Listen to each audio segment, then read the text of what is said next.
Okay, so this week's Torah portion, we're speaking about Moshe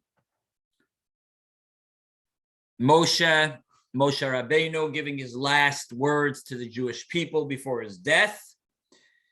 And so the Torah is a manual for our lives. It's instructions for everything we do in our day-to-day lives, from the minute we wake up in the morning until we go to sleep at night. You know, have you ever thought, what is the Jewish law about basic things that happen in our day-to-day lives? I'm not speaking about things that are Judaism, like Passover, Shabbat, the laws of mixing wool and linen. Are mundane laws like buying houses, doing business, is that also connected to the 613 commandments? Do we need a law of how to behave in all the basic ways of our lives? Now, if you look at it, Judaism even tells us civil laws, how to do business, business settlements, loans,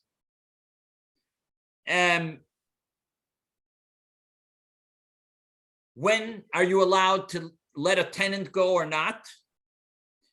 Contract law. The Torah gives us rules for all these things, but the question is why?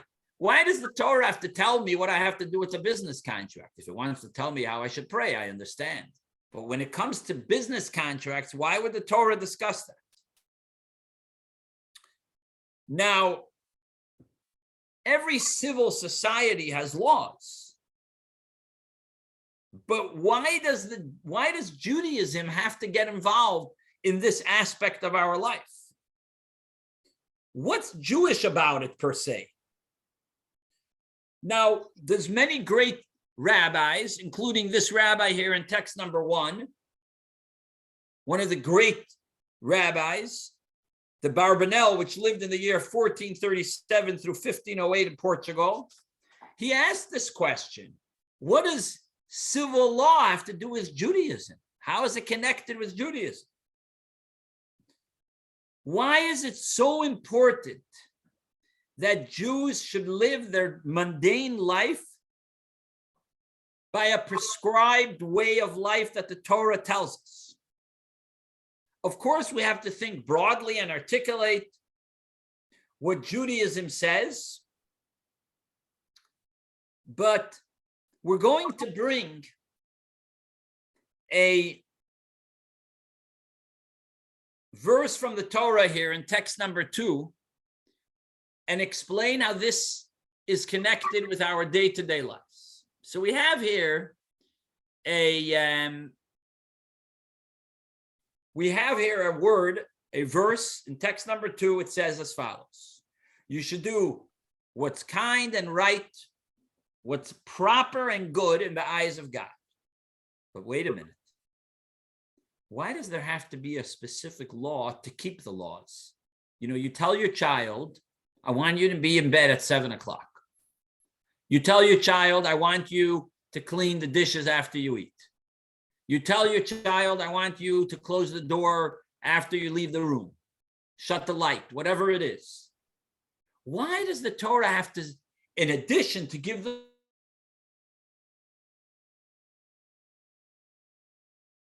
say, I want to tell you that you should keep the laws? Of course, if the Torah is giving us the laws, we have number 2 seems to be extra.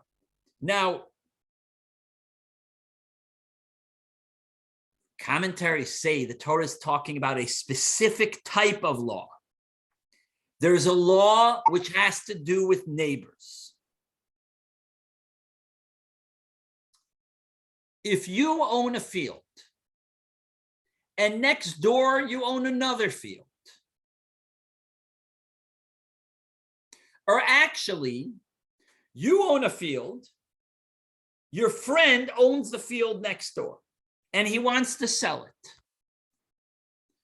According to the Torah law, Your friend must ask you first right or refusal.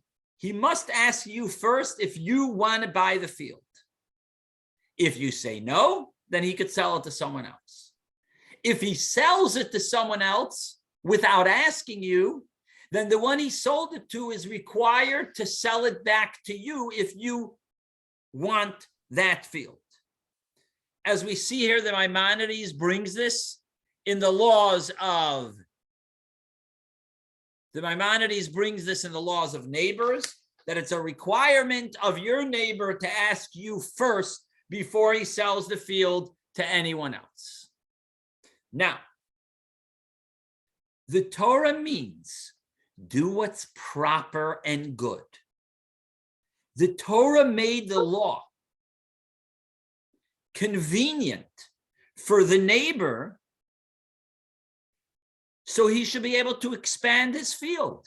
Look, if you own a house, wouldn't it be nice if your neighbor approaches you first if they're selling their house? Maybe you want to expand, maybe you want to make a bigger yard. It would be very appropriate for them to come over to you first. There's a couple exceptions to the rule, which we're not going to get into now. But the bottom line is, it's proper for the owner of next door to ask you first.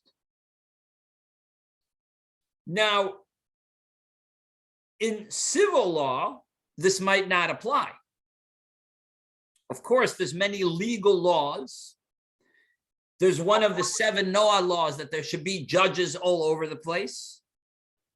It's the basics of society to have judges. Without this, one person would swallow up the others, as it says in Talmud. And the whole legal system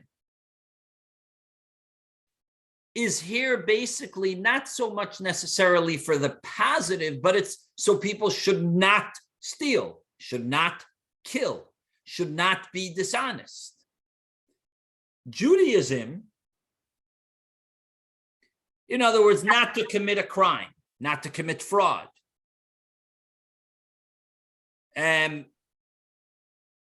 Even if your behavior is not properly morally, but the Torah is very specific how you should positively behave. Not only don't do things wrong, but be extra kind. For instance, there's a common law which is breaching a contract. So if I want to sell you a property for $850,000, and then the contract says that if I back out, I have to pay you a penalty of $50,000. Then someone else comes over to me and says they want to buy my property for $1 million. So now, what do? I go over to the first one and I tell him, listen, I'm backing out of the deal. I'm sorry. I have a better offer. You want to pay $1 million? He says, no, absolutely not. Okay, I say, fine. I'll pay you the $50,000 penalty that I have. It's worth it for me because now I'm going to make an extra $100,000. Legally, I didn't do anything wrong. I paid my fee. I backed out of the contract, and that's it.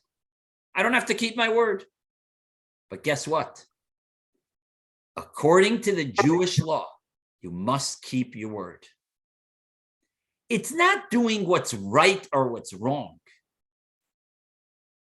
You have to keep your word. And the same thing is with first right or refusal.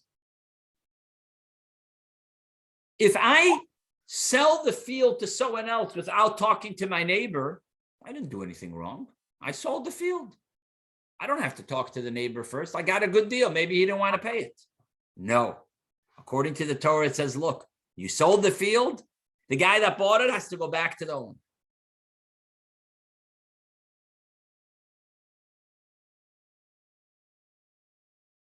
The guy that bought it has to go to the neighbor and ask him if he wants the field. Why? Proper behavior. That is the reason. Not necessarily is it law. It's beyond the law. It's being polite. This shows us how Jewish law teaches us not only don't do bad, but do what's right. Go out of your convenience to help someone else. You know, in the Jewish law, and actually in the civil law, if someone curses their parents, there's no punishment. There's no punishment. If you hurt your parents, okay, there's a punishment for raising your hand. According to civil law, according to Jewish law, if someone curses their parents, there could be a death penalty. It's possible, depending on the situation. We see many differences between civil and Jewish law. Jewish law is very careful and cares about the welfare of others. Let's understand a little deeper the laws of the neighboring field, which will help us understand many details here. Text number 6. The Rebbe discusses the neighboring field. If you sell the field to someone else and not your neighbor,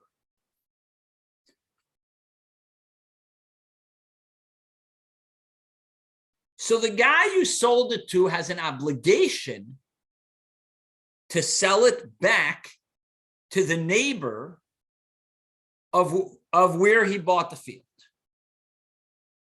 So the obligation is on the buyer to give it back to the neighbor of the field he bought. The neighbor himself maybe doesn't have a right to the field. The obligation is on the buyer to give it back to the neighbor of the field. There's another way to look at it. The neighbor has a right to the field. You have a right to your neighbor's house if you're ready to buy it. Which means when our sages said that the field should be sold to the neighbor first, they put a legal right in the field to the neighbor. So not that the buyer is acting nice, but he's actually doing what's obligated to give it back to the owner. So if your neighbor sold the field to a stranger, or your neighbor sold his house to a stranger, you have a right over that house if you're ready to pay. The Rebbe explained something fascinating. We could apply this concept to the concept of time, a neighbor of time.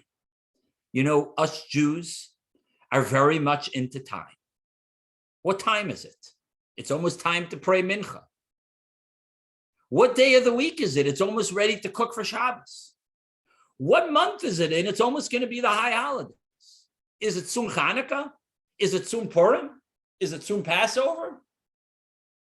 Like people are already asking me, when does Rosh Hashanah fall out? When is Rosh Hashanah? It's coming up. It's in September. What date? So we're very into time because we have holidays. And the most important, not the most important, but something that comes every week is Shabbos. Today is Wednesday. In 2 days is going to be Shabbat. So now Shabbat is holy.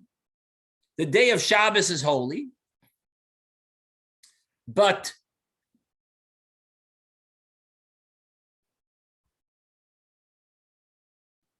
Friday is not holy. There's nothing holy about Friday. But the neighbor of Shabbos is Friday. We take Friday at the end of the day, and we already start celebrating Shabbos even before sunset. A few minutes before the sun sets, we add a little from Shabbos into Friday.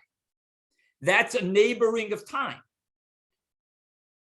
Yom Kippur, which is coming up in about 2 months, less than 2 months. We start fasting a few minutes before sunset, and we fast a little while after sunset. We're adding on time. We're sort of, so to speak, stealing from the day before and adding it to the next day. the 7th year, the sabbatical year. At the end of the 6th, we stop working. We stop working our field to get ready for year number 7. Many opinions argue how much before Shabbat we should start preparing. Should we start right away? How many minutes is it? How long is it? Some people say you only have to add 2 minutes from Friday. Some say 4, some say 5, some say 12, some say 15 minutes, and so on and so forth. So you're adding on Shabbos from the property line, so to speak. You're adding on from what you had. Now, all this is not a big deal because most of Shabbat laws is don't light a fire, don't cook, don't carry in public property. It's mainly don'ts. Okay. So if I want to add on Friday a little and I don't want to do, and I make sure not to do something, okay, that's perfectly fine. But what's about doing the positive?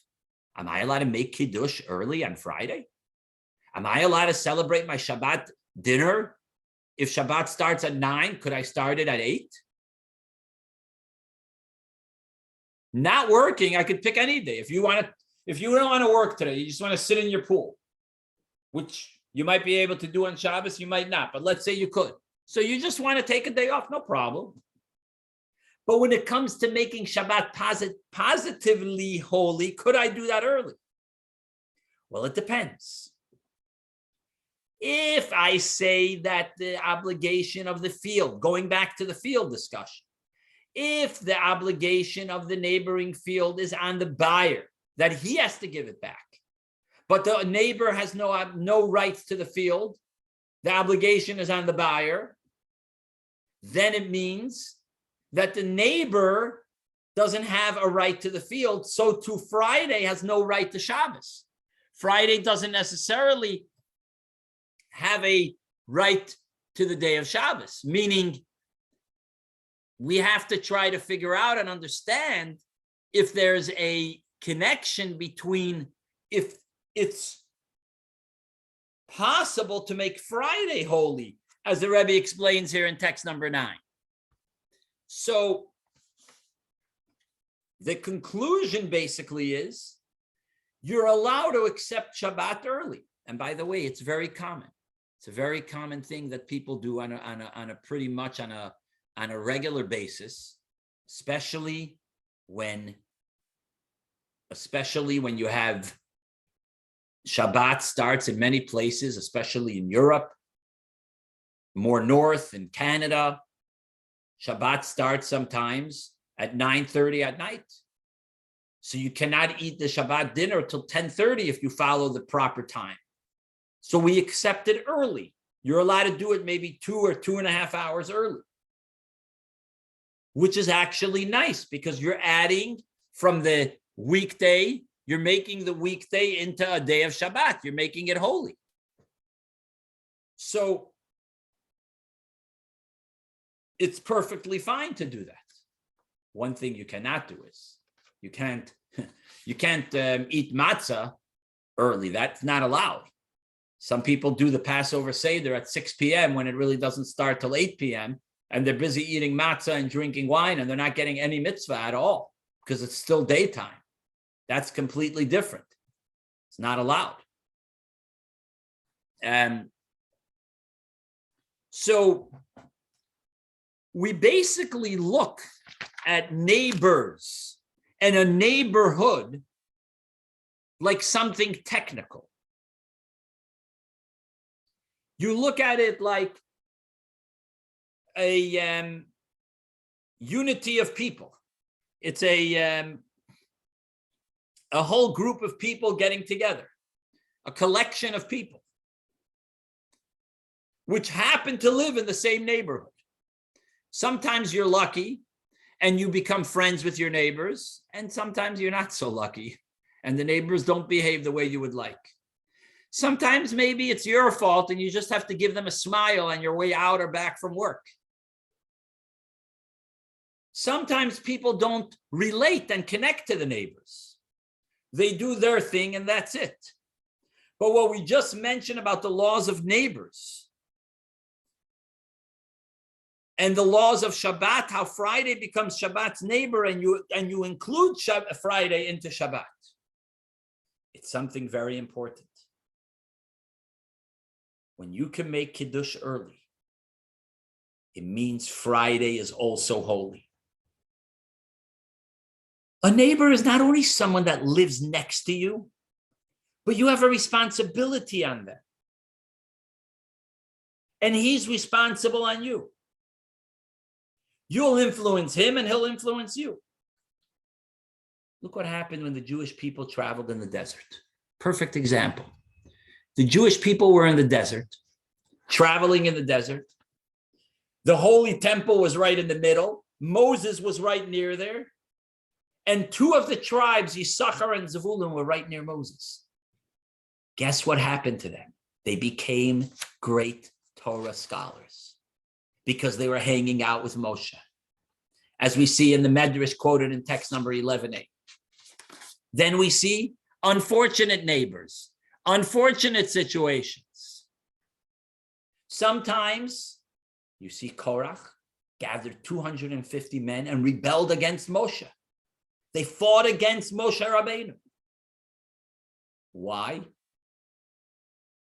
Why did they rebel against Moshe? Korach said, I want to be the leader. This is because they were hanging around bad neighbors. Sometimes you think a neighbor is just a casual relationship. But unfortunately, sometimes they could have a bad influence on you. Hang around positive energy, happy energy, good people, happy people.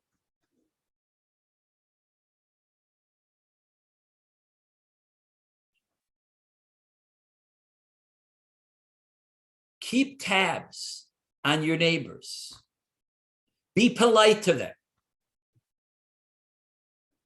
Maybe create a social event, something nice. When you attend social events, make sure that they're proper events. Sometimes the people you hang out with could make it or break it. Or you could be caught up in the hands of Korach. You could be caught up in the hands of the evil, of the negative energy. And this is what we find in the Torah, what happened. Now we can understand why it's so important to hang out with the right people.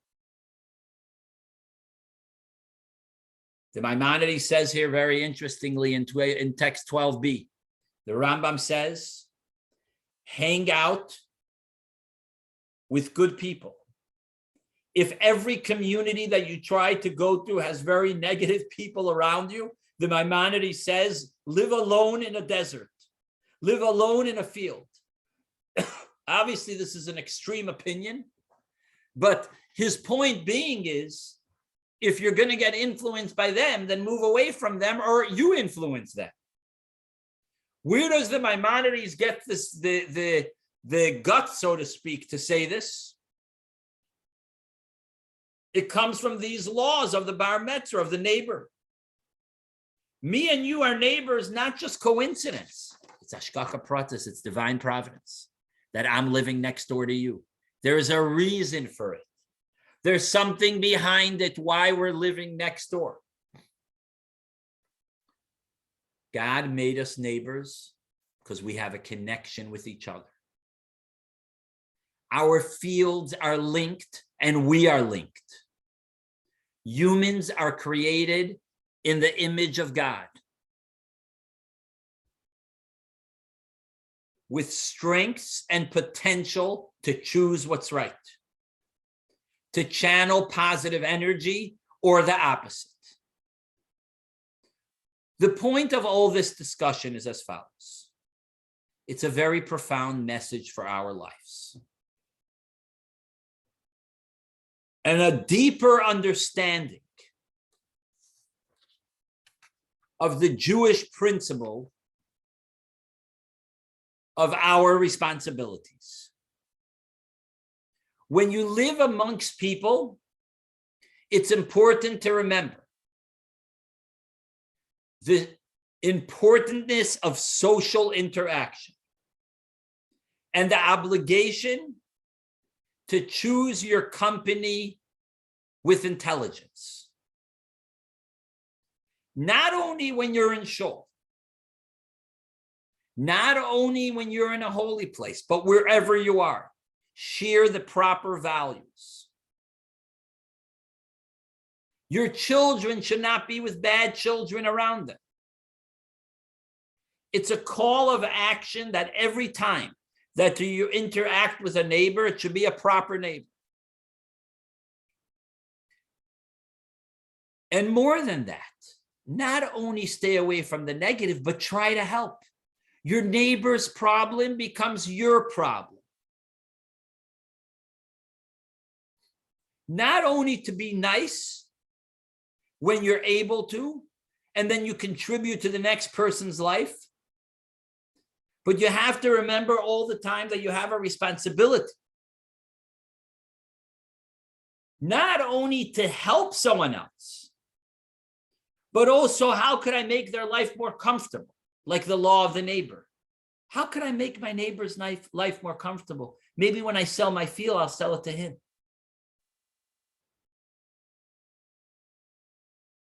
Ask your neighbor if there's something positive you could do for him to help and enrich his life. Because according to the Torah, it's not enough to have just Shabbos, but you have to bring Shabbos into the rest of the week of your life. Completely transforming it so that it becomes a part of Shabbos itself, the other days of the week. Make the other days of the week positive. When God gave the Torah, it's not only that goodness and holiness should stay isolated, and it's only for certain designated people. Only some people will follow the rules. If you have a treasure, it's wonderful, but share it with others, that they should also be able to acquire it and utilize that treasure. So neighbors is not a coincidence. Having a neighbor has a reason why they're specifically your neighbor at that time and in that place. Utilize your ability and your strengths to try to influence the neighbors that are living next to you. And usually when you're polite to them, they will be polite back to you. That's normally how it works. So we see this fascinating lesson that the Rebbe took out from the neighbor in the field to bring a whole concept out of enriching a person's life and treating their neighbors properly. And through this, you will get along with more people and you will be able to have peace with the people around you and be able to care about your neighbors. And that's what this text in the beginning of the class is explaining. Of Asisa Hayashar Vahatov, you should do what's proper in the eyes of Hashem, and good, proper and good, which teaches us this extra level. It's almost like we have on the holiday of Hanukkah. You know, the extra careful level is to light the first night, we light one candle, and the second night we light two, and everyone in the family lights. That's the Lifnim Mishuras Hadin, and we continue lighting more and more throughout the holiday of Hanukkah and in life in general. You don't want to just celebrate Shabbos, but you want to celebrate it with an excitement and an enjoyment. If you're davening, you're not just davening, you're davening with excitement. You're happy to daven. You're giving charity, you do it with a smile. You're putting on tefillin, you feel proud and proper to be a good Jew and put on tefillin. You're benching the Shabbat candles, you feel good about it. You feel like you're being a proud Jew. That's what this is all about. So thank you all for joining. And like I said before, the class is dedicated in memory, in honor of our dear friend, Sir Ralph. And his soul should rest in peace, and the whole family should be comforted, and should only have good and happy news for many years to come. Those that are around tomorrow, please try to join the funeral in Apalaco Cemetery that I posted on the email. I sent out on the email. Okay. Sei gesund, everyone. Have no questions, Steve? Yeah, I do have a couple of questions. So the first one is, it's almost like the golden rule, do unto others as you would have others do unto you. But that assumes everybody's to be equal. I'll do something good in the faith that my neighbor will also do something good, right? If everybody doesn't buy into it, then you could be doing something good, and maybe your neighbor not so good. And I also so I mean, do to others what you want does not mean that when it says do to others what you want it to be to you, doesn't mean that you're waiting for someone to do something to you. It means treat others the way right. you would like to be treated. You, right. So it's assuming in an ideal world, everybody's going to be that way. But I also read something, I think it might have been Rashi, and he was giving an example that this was back in the day, that if a sheep wandered onto your property and you didn't know whose sheep it was, then you're obligated to take the sheep because you have to feed the sheep, because the sheep can't do anything. You have to feed it, and then like when your neighbor finds out, does your neighbor reimburse you for all the expense that you had to keep your sheep alive? Whereas if you find an ox, you can put the ox to work while you're waiting for it to be found, and that way whatever cost you have, you're making it back because you're using the ox, and you're offsetting the cost. But if your neighbor doesn't reimburse you, says, "Oh, thank you for watching my sheep," then he's not following, or I think he said also, well, you could sell the sheep if you can't afford to feed it, but when your neighbor comes by, you give him the money. So you didn't have an extra expense. Right. So there's a lot of laws with that. Like if I find something wandering in the street, I shouldn't just, walk away, but I have a requirement to pick it up. According to civil law would be another example. I don't have any requirement. I could leave it out on public property. If somebody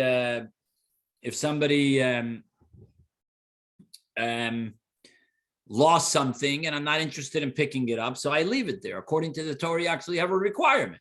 Right, because not only that, according to the Torah, you have a requirement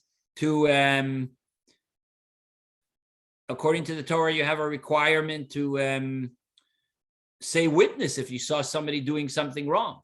Right. So because it's ethical. So it's like if you see the sheep, you're going to take care of it. That's the ethical thing to do. That's right. But if you don't do that, then there's an incentive to be ethical, in the sense that your neighbor will acknowledge you're doing a good thing. But you shouldn't. The only mitzvah, the absolute only mitzvah that Hashem says, well, besides actually, it says if you honor your mother and father, you'll have long life. But Hashem says, test me. The only time Hashem says test me is by charity. So Hashem says, if you give charity, I guarantee you'll become rich. And try it, and I guarantee you it's going to happen. So now you could ask questions about people that gave charity and then they became poor. Okay, well. But that's the only mitzvah that Hashem is really tells us to test him.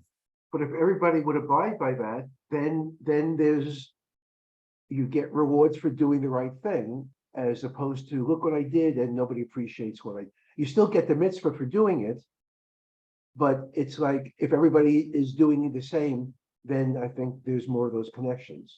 Yeah. Right.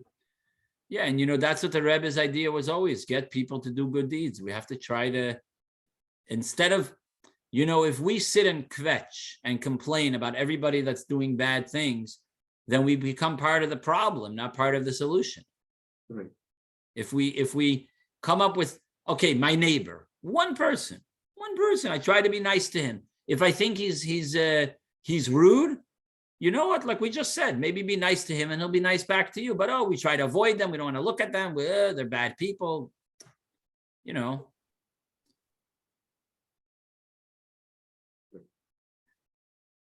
So it's what you do with it to make it. Exactly. I read Exactly. something someplace. I don't know if there's, it sounds very Jewish. I don't know if there, but there's an organization called MAD, Mothers Against Drunk Driving. And it was established because a horrible thing, a mother lost her daughter. And rather than just grieving, she said, what can I do to change something? And she That's founded this organization. So That's she great. made a choice to do something positive. And Hmm. because of that, they estimated that I think hundreds of thousands of lives have been saved. Right. She lost her daughter, which was a tragedy, but she wanted to do something good. Hmm. So she made a choice to do something good and change the world. Even though she had tragedy, Right. she rose above that and did something good. She could have done nothing, and then like you wouldn't have this organization. That's So great. sometimes the smallest thing can benefit everybody. Yeah. Yeah. So we lost we lost one child, but hundreds and thousands were saved. Right. So that's wow. And everything has a potential to be like that. If you be positive about that. Right. Yeah. I mean, of course, she had a right to grieve, but she did something positive Yeah. with that. So And that actually makes it helps the soul. It elevates the soul by doing in their honor. right. So sometimes you have to rise above something. Yeah. Excellent. Okay, everyone. It's great to see you all. Have a wonderful evening. Thank you, Rabbi. Thank Okay. you, everyone. Thank you. Drive you. safe. Bye. Okay. Thank you. Okay. Thank you. Goodbye. Okay. Bye.